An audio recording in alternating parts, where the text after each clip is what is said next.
When Michael Dawson used me for the 57th time to make his first love jealous, I suddenly found it unbearably boring. Right then, I publicly resigned from my position as the lobby manager at the five-star hotel under the Dawson family name. But Michael thought I was just throwing a tantrum. His expression turned cold. "Rachel Miller, you're getting older. Stop clinging to me," he said with disdain, certain that I, a poor girl who had secretly loved him for 10 years, wouldn't dare walk away. But I simply gave a faint smile and said, "Okay." Half a year later, when Summer Lane had another falling out with him, he finally thought of looking for me again, only to see me stepping out of my husband's car, having just finished a workout. My face was flushed, my clothes simple yet elegant. Word had it that people in their circle were laughing behind his back. Even Mr. Shaw's wife in Port City had already given birth to her second child, while Michael Dawson still hadn't moved on. To prepare for Summer Lane's 28th birthday banquet, I stayed up 3 nights in a row. It wasn't until I confirmed that the final batch of white lychee and rose arrangements had arrived at the venue that I handed off my duties to the day shift. But before I could sleep for even 3 hours, I received a call from Michael. Just 3 words: "Get over here." His tone was stiff and cold, filled with an unquestionable sense of authority. This was the tone he had always used with me for the past 10 years.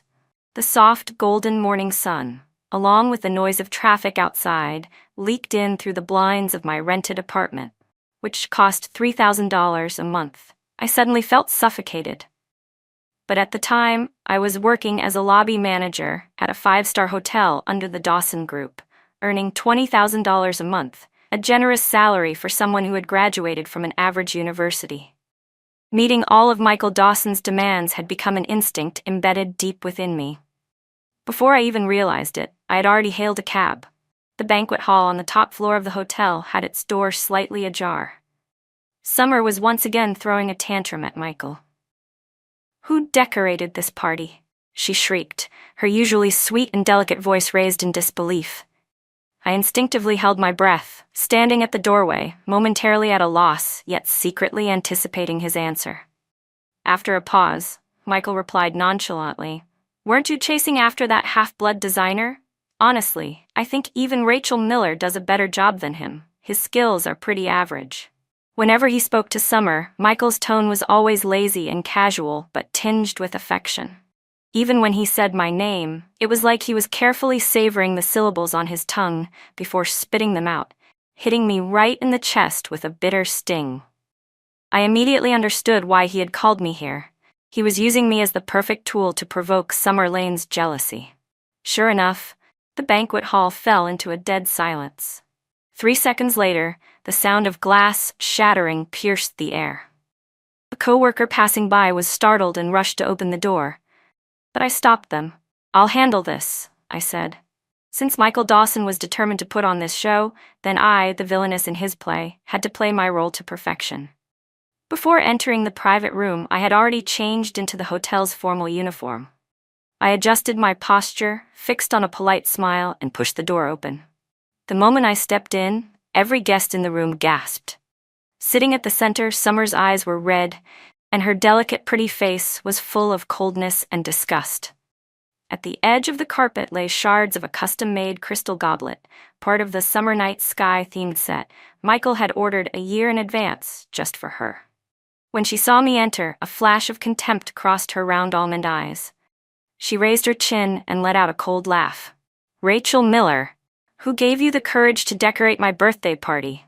she sneered, tilting her head in mock innocence, her voice dripping with malice. "Do you even deserve that?" The guests were all rich second-generation elites, classmates of Michael and Summer from high school. My background had already been publicly exposed by Summer back in high school in front of the entire student body. I knew from experience that going against these people never ended well. "I'm sorry, Miss Lane," I said, bowing and taking all the blame onto myself. Forcing a smile, I added, "I heard there was a commission bonus for this project. You know my family's situation. I begged Mr. Dawson to let me take it. Please don't blame him." As soon as those words left my mouth, Summer's expression softened slightly, but of course she wouldn't let me off that easily. "Pick a man in the room," she sneered, kneel in front of him and say, "Rachel Miller is just a horny little bitch, and I'll forgive you." Summer smiled sweetly as she spoke. My breath caught, and my face changed instantly. Instinctively, I turned to look in Michael Dawson's direction, only to find him wearing an amused expression, as if he were enjoying the show. He even raised one eyebrow slightly, his voice cool and sharp. "Any man here, other than me, would have had his heart broken inch by inch," he said. I slowly looked away. In that moment, it felt like I was transported back to the second semester of our sophomore year in high school, during drama club. Michael had deliberately made me wear the Juliet costume that originally belonged to Summer. He himself wore the Romeo costume, smiling at me with a devilish gleam in his eyes. In a teasing tone, he said, "Rachel, don't you think you're more suited to be my leading lady than Summer?" Summer didn't get mad at him, but 5 minutes later during a group rehearsal, she and her best friends pinned me down and tore the costume off my body. I clutched at my nearly bare upper body in terror, too shocked to even cry. All I could hear were the whispers and sneers around me, their mockery grinding my already fragile dignity into dust. After class, Summer and her clique cornered me in the restroom. "Rachel Miller, right?" she sneered. "You've got a rapist father in prison and a mother who works as a maid. Do you really think you're qualified to compare yourself to me? Michael just treats you like a little toy from a poor family. Don't fool yourself." Things like that happened many more times over the next 10 years.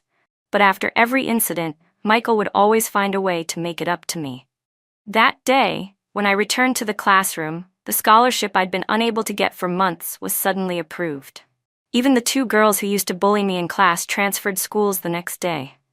To a girl like me, Michael Dawson, charming, witty, born into privilege, was like the moon hanging high above the clouds, and if that moon even glanced in my direction, I'd be willing to give him everything I had, heart and soul.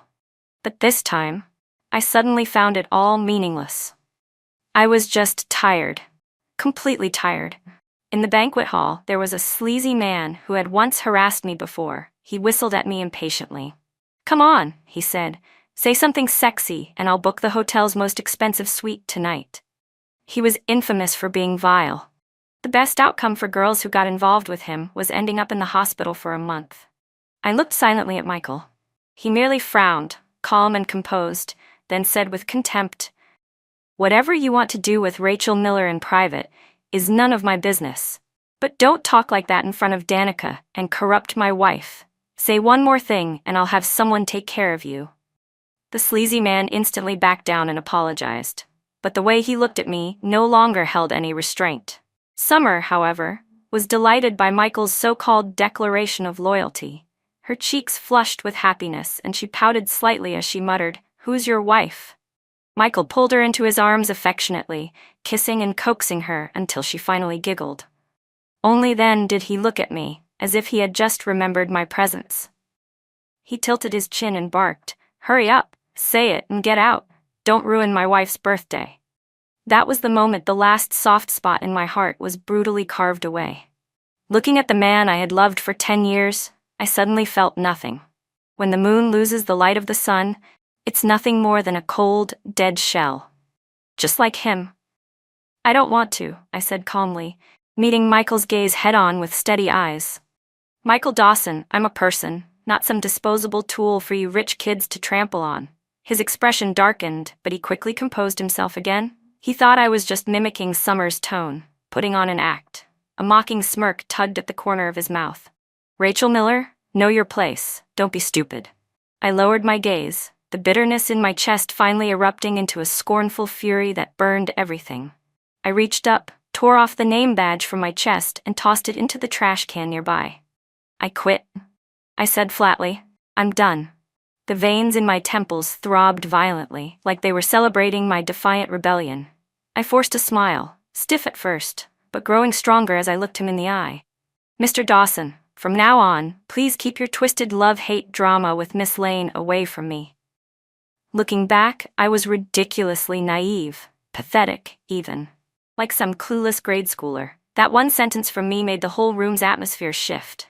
Everyone's face changed except Michael Dawson's. He looked completely unfazed, as if everything had gone exactly how he expected. There was a flash of contempt in his eyes, his expression filled with cold indifference. "Rachel Miller," he said with certainty, "you're not young anymore. Stop chasing after me." I didn't turn back. I just calmly replied with one word, "Fine," and walked away without hesitation. After finishing my resignation paperwork, I returned home. Absent-mindedly, I opened a social media app. The most prominent headline read, "Heir of Dawson Group proposes to Lane family heiress, wedding on the way."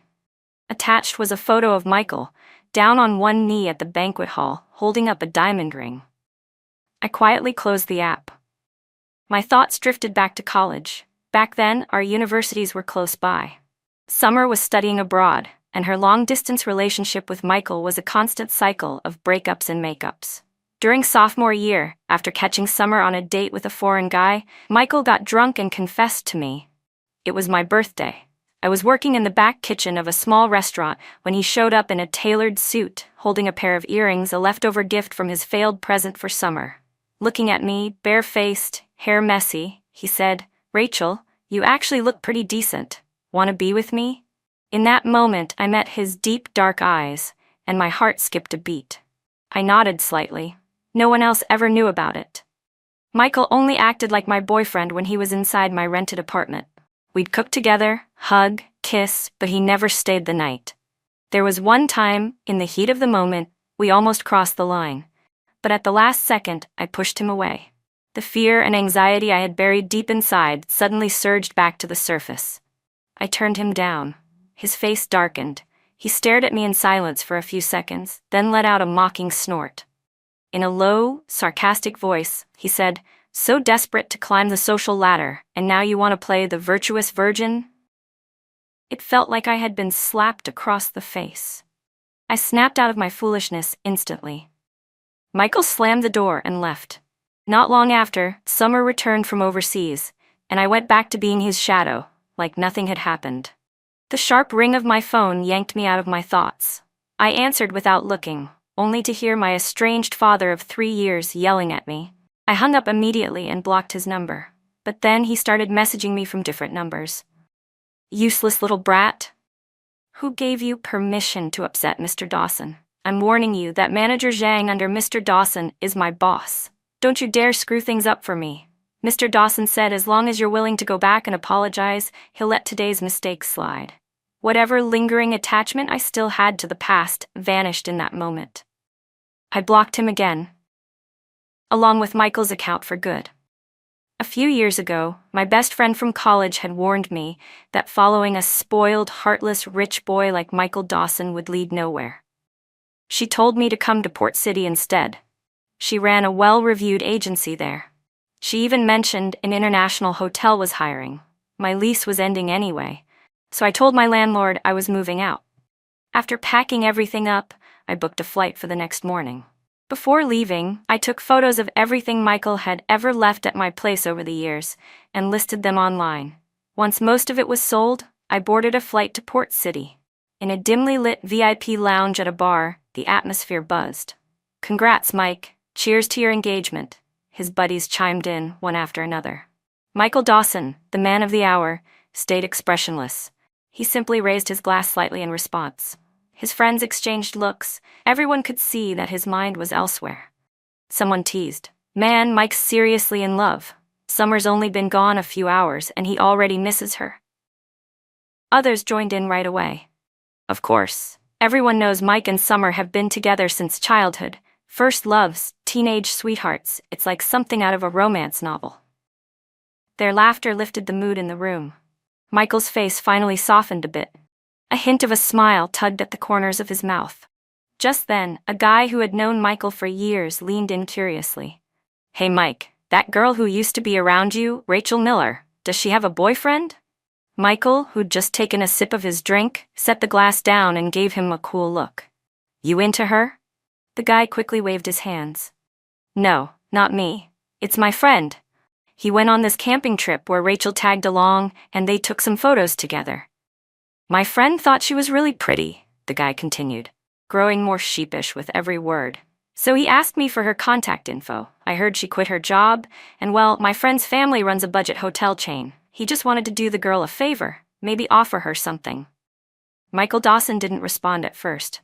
Instead, his tone turned even colder. Your friend sure isn't picky. The guy let out an awkward laugh and raised his glass to cover the tension. Honestly, Rachel Miller's got a great figure. Really fair skin, she's very attractive. My friend's all about looks. He doesn't really care about character or anything like that. Michael arched an eyebrow, irritation flashing through his eyes. Then he tipped his head back and downed a full glass of liquor in one go. Whatever, he said flatly. If he wants to go after her, let him.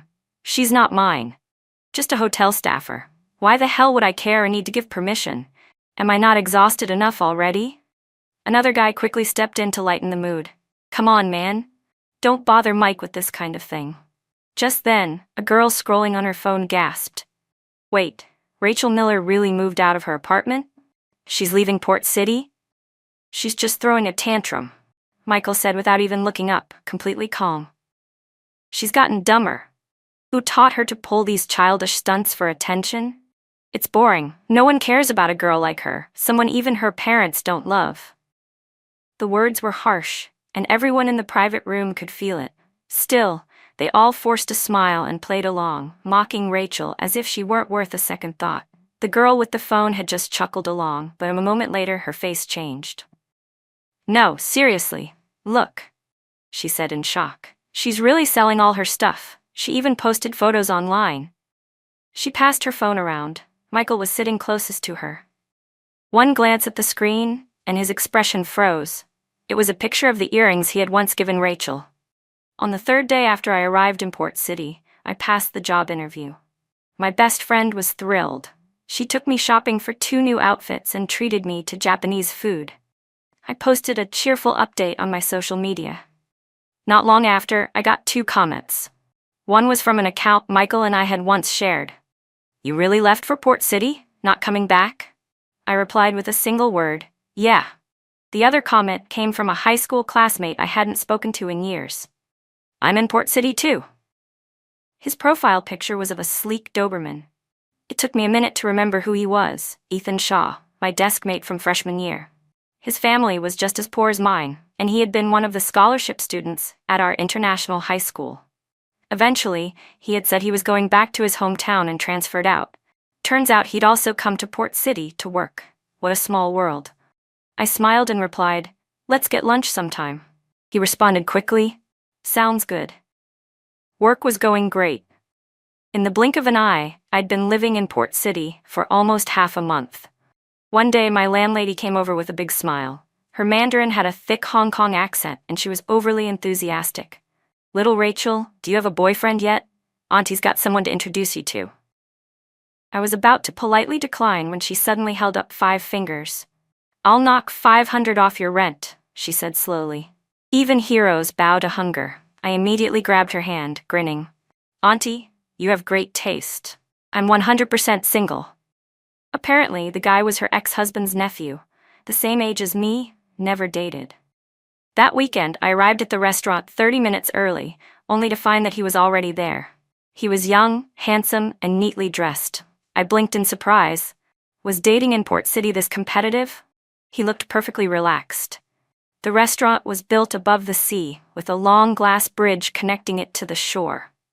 As he stood up to greet me, the entire restaurant suddenly began to shake.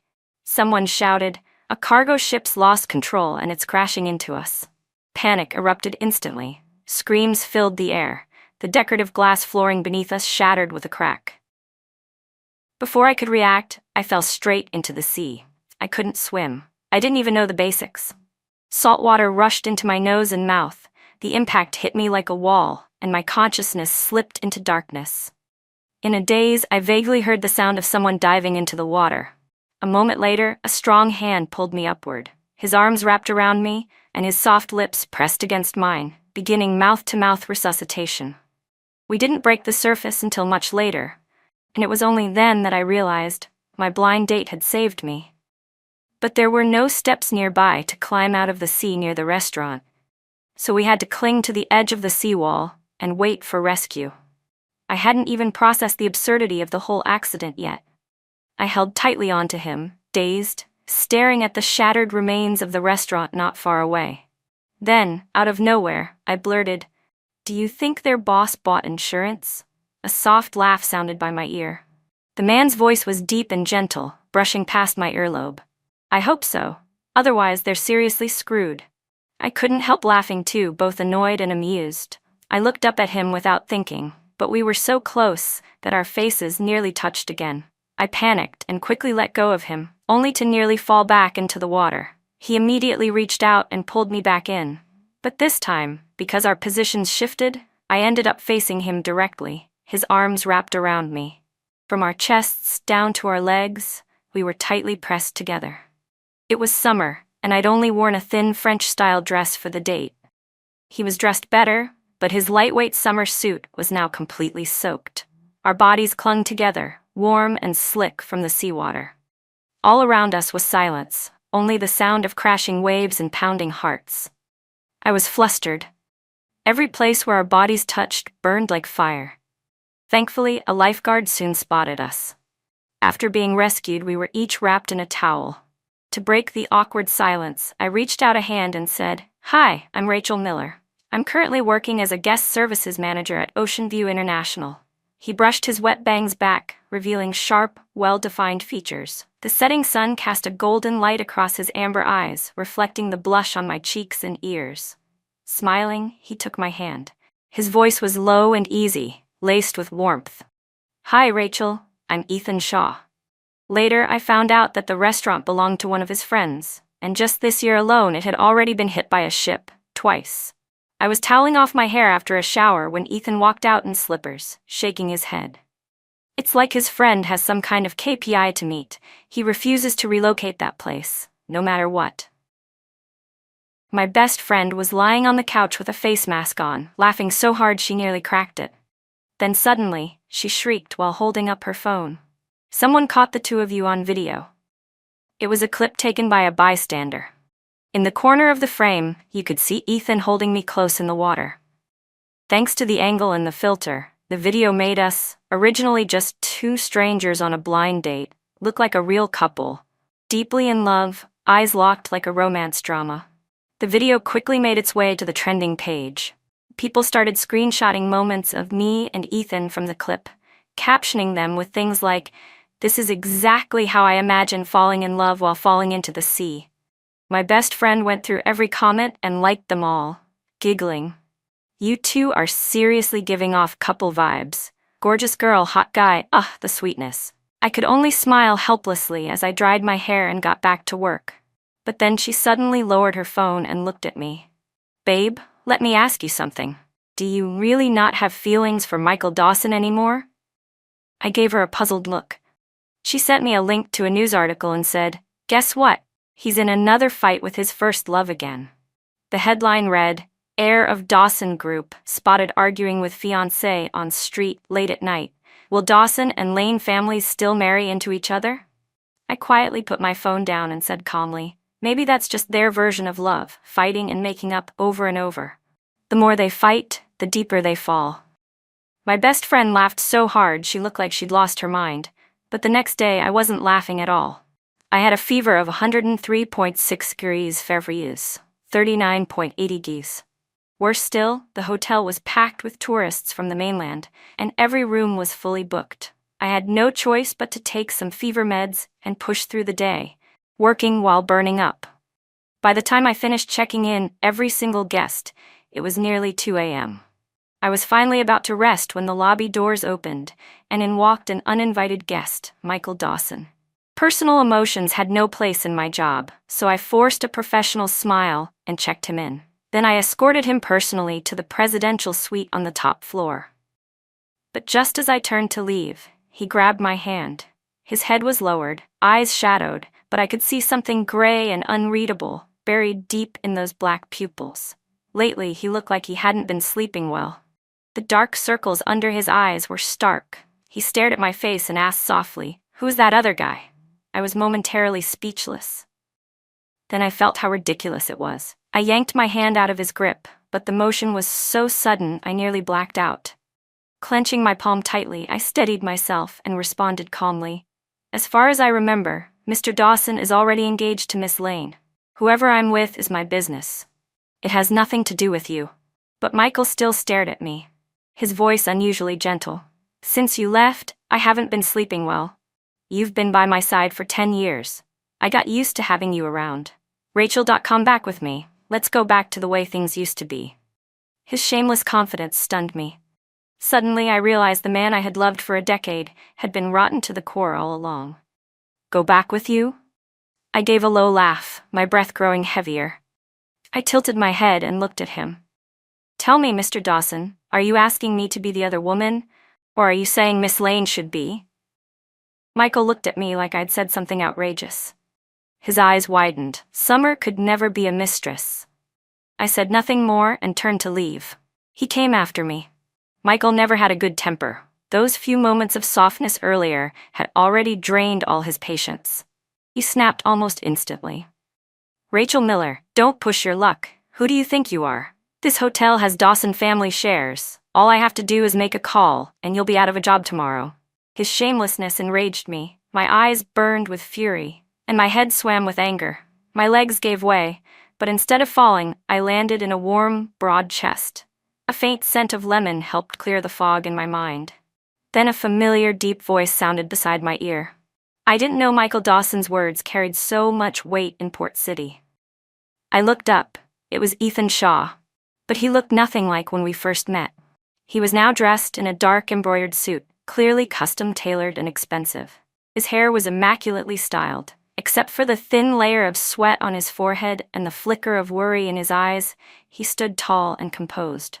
Behind him was a row of bodyguards, all nearly 6'2". In that moment, Ethan looked like someone entirely out of my league, a man I could never hope to offend in this lifetime. My heart skipped a beat, and I instinctively backed away from him.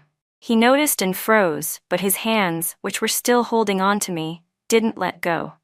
Maybe it was the fever frying my brain, or maybe I had completely lost my mind, but I actually dared to glance up at Ethan with a look.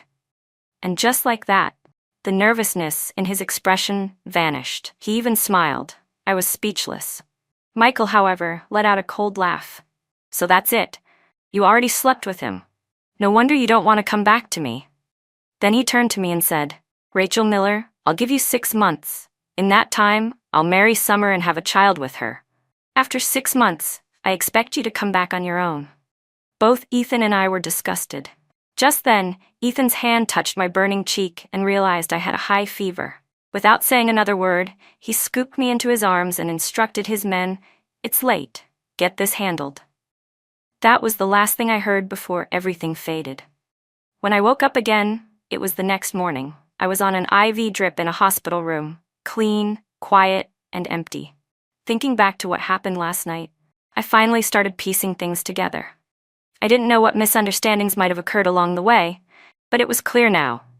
Ethan Shaw, just like Michael Dawson, was a rich man far beyond my reach. Rather than let things drag on, it was better to cut ties cleanly. With that in mind, I picked up my phone, ready to delete him from my contacts, only to see that Ethan had sent me a message just an hour ago. There's porridge in the thermos. Eat something when you wake up. My heart trembled. I turned to look at the bedside table, and sure enough, there it was, a pink thermos sitting quietly in place. My finger hovered over the delete button for a long time, but in the end, I pulled it back. The porridge was thick and rich, filled with nourishing ingredients meant to boost blood and energy. Most importantly, it was still warm. I had no idea how carefully he must have timed everything before bringing it here. I drank it slowly, spoonful by spoonful, until the bowl was empty. By the time my IV finished around noon, I left the hospital. Just as I was heading toward the subway, I got a voice message from Ethan Shaw. His voice was gentle. Your supervisor approved a day of sick leave for you. I'd like to make up for that missed meal, not just to fix that regret, but also to explain and apologize. I opened my mouth, intending to decline, but before I could even speak, a sleek Maybach rolled to a stop in front of me. The window lowered, revealing Ethan's face, and those soft, soulful eyes met mine. I panicked. Just a little, and shamefully, I backed down. I opened the door and climbed into the front seat. the car glided slowly through the streets of Port City. A soft English song played in the background. I lowered my head, pretending to scroll through my phone, but really I was just toggling through music apps, not absorbing anything. Eventually, the car stopped near a public park. Ethan pointed to a stone monument carved with a name and said quietly, "Sha Chengshan, that's my father. He used to be one of the most respected police chiefs in Port City. But when I was 15, he was framed by criminals and died in a corruption setup. After that, my mom took me to Northbridge to finish high school and faked our background to keep us safe." His voice was warm, steady. He glanced at me and added, "Meeting you back then was the one lucky thing that happened in my high school life. I tried to keep a low profile, made sure I didn't stand out. I dumbed down my grades, dressed to blend in. But your eyes, they sparkled, like a little bunny. You probably didn't know it, but you were the one beam of light in my otherwise gray world." We never actually got to eat that meal. My landlady called to tell me my apartment had been flooded. Thinking of what she might have been up to, I eyed Ethan warily. He gave a helpless sigh and pulled out his ID. "She really is my uncle's ex-wife. Don't let her plain looks fool you. Do you know how many properties she owns in Port City?" I blinked and shook my head. Ethan laughed, clearly amused by my reaction. He pulled up the map app on his phone and casually circled a large area. "This whole block? All hers." I inhaled sharply. "Wait, does she even have a son?" Ethan's face instantly darkened. On the drive back to the apartment, he puffed up in frustration several times, as if wanting to say something but too afraid it might upset me. He stole glances at me repeatedly. I stifled a laugh and pretended not to notice. Finally, when we pulled up to the apartment complex, he mumbled under his breath, "She doesn't have a son, just a daughter, and she's already married." The flooding had been pretty bad. Most of the furniture was soaked. The culprit? A cat from the upstairs unit. Its owner had gone on a business trip, and the cat somehow turned on the tap. There wasn't much I could do. The landlady returned my deposit and that month's rent, and arranged for me to move into another one of her places, closer to the hotel. Ethan helped me move. I pretended not to notice his obvious interest. To someone like him, I was probably no more than a temporary craving. Fun in small doses, but not something you'd want every day. Still feverish, I forced myself to set up the new place. When it was done, I handed Ethan a bamboo coaster and politely told him it was time to go. As I expected, men like him usually lose patience after being rejected a few times, but 20 minutes later, there was a knock at the door. I opened it to find Ethan standing there, carrying 2 large plastic bags full of daily essentials. His chest rose and fell from the weight, and the red pressure marks on his fingers made my breath hitch. He didn't say anything, just placed the bags inside the doorway and stepped back. "I noticed a lot of your things got ruined in the flood," he said. "You wouldn't have time to buy replacements tonight, so I picked up a few things from the nearby market. These are good quality brands, locally trusted. I know you have your doubts, but I wanted you to see where I stand. I do like you, and I want to pursue you. But this isn't just a fleeting crush or some half-hearted attempt to make you one of my many girlfriends. I like you in a way that makes me want to spend the rest of my life with you. It might sound unbelievable to you, but you've been a part of my life since 10 years ago, something I could never truly let go of." It had been a full week since that earth-shattering confession, and I'd been avoiding Ethan Shaw ever since, ignoring his texts, declining his calls. I knew it was a terrible move on my part, like some cowardly, emotionally unavailable girl. But I honestly didn't know how to respond to his feelings. At the hotel, the lobby screen was playing the morning news. Ethan, as one of Port City's most notable young entrepreneurs, was attending a ribbon-cutting ceremony for a new shopping center. On screen, his expression was cold and composed. His sharp features radiated power and mystery, standing tall among the crowd. Compared to the average elite CEO, he looked more like one of those captivating runway models straight out of a fashion magazine. I forced myself to look away, burying the ache in my chest like it meant nothing.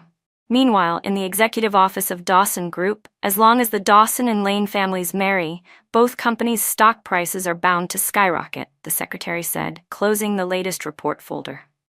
Michael Dawson gave a nod, then asked, "Has Rachel Miller agreed to Ethan Shaw's pursuit yet?" The secretary was momentarily stunned. Then she answered, "Not that I know of. From what I've heard, Miss Miller hasn't seen Mr. Shaw at all this past week." Only then did the storm brewing in Michael's expression ease slightly. The secretary hesitated, then added, "Sir, Miss Lane invited you to her bridal fitting this afternoon." Michael's mind flashed back to the other night. He'd seen Summer out drinking again, surrounded by her so-called guy friends. It annoyed him more than he cared to admit. "Tell her I have a meeting," he snapped. "Let her try on the dress by herself." In my second month at the hotel, our entire guest services team went out for a meal. After dinner, we headed to karaoke and stayed out late. A new guy had joined our department, young, polite-looking, clean-cut, but something about him always gave me the chills. So when he got tipsy and started hovering close to me in the private KTV room, I stayed sharp and didn't touch any alcohol. I hadn't expected it, but near the end of the night, an overwhelming drowsiness suddenly washed over me. That was when I saw the smug glint in his eyes. Turns out, it wasn't just the drinks, he had tampered with the fruit platters too. Other colleagues had gradually left, one by one, until it was just him and me. He slung me over his shoulder and carried me downstairs toward the parking lot.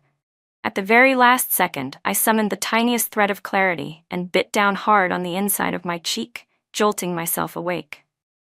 Through the blur, I saw a black Bentley parked nearby and shouted, "Ethan Shaw." The car door instantly flew open. 2 bulky bodyguards rushed out. I'd known about them for a while. Ethan had arranged for them to watch over me after he left the country. I didn't know what came over me, maybe the adrenaline, maybe the alcohol, but in that moment, I missed him. I wanted to see him right away. I climbed into the back seat of the Bentley and suddenly blurted, "I want to see Ethan Shaw." The 2 bodyguards in the front exchanged nervous glances before one of them dialed a number. "Mr. Shaw, Miss Miller says she wants to see you." When I regained awareness, I found myself in a luxurious private estate in Bayou City, over 100 kilometers away. My head was still spinning from the alcohol. I wandered the halls until I found Ethan in a traditional-style study, conducting a video conference. The second I saw him, my heart finally calmed. But then everything I had been holding in, the humiliation of nearly being drugged, the ache from not seeing him all this time, twisted together like tangled thread and squeezed at my chest. He looked up, and before he could say anything, tears streamed down my face. "Ethan Shaw," I cried out and ran straight into his arms, crashing into him in front of all his video call attendees. I didn't care. I was overwhelmed. "I missed you so much." He didn't say a word as he ended the video call. Then he leaned down to whisper in my ear, voice low and teasing. "You little drunk, you brought this on yourself." The cream-colored silk sheets rustled beneath the soft amber lighting. My slender fingers clenched tighter and tighter around the wrinkled bedding, keeping rhythm with his movements. Outside the window, a light rain had begun to fall. The heat and tension in the room were overwhelming, intense, and almost suffocating. Even the roses blooming by the window seemed to shy away, curling their petals in embarrassment. It was a night of endless passion and unspoken longing. My final memory before losing consciousness was of dawn breaking faintly outside. Ethan held me tightly in his arms, kissed my fevered forehead, then quietly reached into the nightstand and pulled out a ring box. He slid the custom-made ring onto my finger. I mumbled, half-conscious, teasing him. "You're like one of those clearance sale items at the mall, desperate to get sold." He replied, utterly unapologetic, "Well, my wife's too good to stay single for long. I had to act fast." I chuckled and drifted off to sleep, unaware that Ethan had taken a photo of our hands, both now wearing matching diamond rings, and posted it to his social media. It said that on the very same day, all the way back in Northbridge, a loud crash was heard from the office of Michael Dawson, CEO of Dawson Group. One morning, as Ethan dropped me off at work, I heard him quietly tell his assistant, "Keep Michael Dawson busy. Until my wedding is over, he's not allowed to step foot in Port City." Over the next 6 months, a major headline rocked the city. Mr. Shaw got married. Word spread that Mrs. Shaw was already pregnant during the wedding. A double blessing, people said. But then questions arose. Weren't the Dawson and Lane families supposed to form an alliance through marriage? Turned out, things had gone south. Summer Lane had been reported for bullying a classmate back in high school. And that classmate? None other than Mrs. Shaw. With the scandal breaking, the Lane family's stocks plummeted. Then came customer complaints about defective products. The Dawson family, no longer interested in the marriage. And they had their own mess to deal with. Real estate investments collapsing one after another, and over $1 billion paid in penalties. A bad season for the Dawsons. Late autumn in Port City was filled with red maple leaves. My belly, 5 months along, felt heavier with each passing day. I didn't like staying home, so Ethan made it his mission to take me out for delicious food every chance he got. That day, we finally went to try the orange-glazed crayfish I'd been craving. On the way home, Ethan, ever the flirt, leaned over and kissed me hard. By the time we got out of the car, my cheeks were flushed and my lips were a vivid shade of red. I laughed and playfully scolded him, only to look up and see Michael Dawson standing on the sidewalk. He looked exhausted, aged beyond his years. He'd lost weight and gained a sort of somber maturity. The moment Ethan saw him, the warmth in his face disappeared. He pulled me close, his voice icy. "Mr. Dawson, what business do you have with my wife?" Michael didn't answer him. His eyes stayed locked on me. "I've thought about it 1,000 times, he said quietly. "If I hadn't allowed Summer to hurt you back then, would things have turned out differently for us?" I didn't reply. His voice trembled, edged with regret. "I realized I liked you a long time ago. Every time I fought with Summer, the first person I wanted to see was you. I was wrong. I should never have treated you that way. Can you give me another chance?" He lifted his head and looked at me, eyes full of desperate hope. I shook mine gently. "I'm happy now with my husband, and I have a child. Whatever existed between us, if it ever did, there's nothing left. There never was anything real to begin with." Then I looked him in the eye. "Maybe you still don't get it, but Michael, you were the reason I was bullied in school. The arrogance and classism that run through your veins made it inevitable. People like us, we were never meant to be." The words hit like a final verdict. Michael staggered, as if the weight of them knocked the breath from his lungs. He wilted before my eyes. Ethan, on the other hand, looked like he could have wagged his tail from happiness. After that, I never saw Michael Dawson again. Not until my firstborn turned 4. I was pregnant with my second and had brought my child to visit Northbridge. At the airport, I thought I saw him. He had never married. His face still carried the same hint of sorrow it had all those years ago. When he saw me, his eyes lit up for a brief moment, then dimmed completely as they fell on my very pregnant belly. I smiled and waved at him. He smiled back. Only he knew how much bitterness and regret were behind that smile.